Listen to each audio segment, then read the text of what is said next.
এমন শীতের মধ্যে প্রতি বছরই প্রায় 2-3 বার করে জাহাঙ্গীরনগরে যাওয়া হয়। মেইনলি শীতকালে জাহাঙ্গীরনগরে আসলে পাখি দেখা যায় অনেক, তাই আসা হয়। তবে এখন ওরকম পাখি আর দেখা যায় না, আর এখানকার পরিবেশটাও এখন আর আগের মতন নেই। তারপরেও মাঝে মধ্যেই যাওয়া হয়। এখনো পর্যন্ত জাহাঙ্গীরনগর গেলে আমার সেই ছোটবেলার স্মৃতিগুলো মনে পড়ে যায়। ছোটবেলায় যখনই শুনতাম জাহাঙ্গীরনগর খালামণির বাসায় যাব, তখনই মনটা ভালো হয়ে যেত। তো সেই সময়গুলো খুব মিস করি এখন। তো সেই দিন গিয়েছিলাম আমাদের বাসার গেস্টদের নিয়ে জাহাঙ্গীরনগর ঘুরতে, কিন্তু ঘুরতে গিয়েও আমার অতি সেন্সিটিভ ছেলেটা কোনো কারণে মাইন্ড করে বসে আছে এখানে। এই যে ঘাটটা নিচের দিকে নামায় রেখেছে, তো রেখেছি, কোনোভাবেই তা আর উপরে উঠবে না। তো ছেলের মন ভালো করতে আইসক্রিমই বেস্ট অপশন, আর আমিও অনেক দিন পরে এই কুলফি আইসক্রিমটা খেলাম। রিক্সা করে ঘোরাঘুরি করে আমরা এখানে এসে কিছুক্ষণ বসেছিলাম। তো এখানে আমার অতি বাধ্য মেয়েটা ওর বাবার ভিডিওর দিক নির্দেশনা মানতে অকারণেই দৌড়ে বেড়াচ্ছে। মানে ও কেন দৌড়াচ্ছে ও নিজেও জানে না, ওর আব্বু বলছে তাই দৌড়াচ্ছে।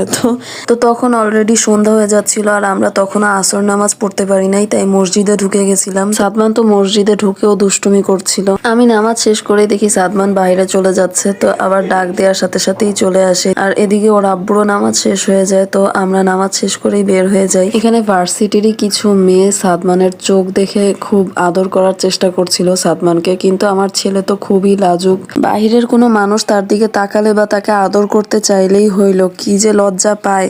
তো এখানে আমরা ভেলপুরি খাচ্ছিলাম এই দোকানটাতে। ভেলপুরিটা খুবই মজা ছিল। তো আজকে ভিডিওটা এই পর্যন্তই। সবাই দোয়া করবেন। আল্লাহ হাফেজ।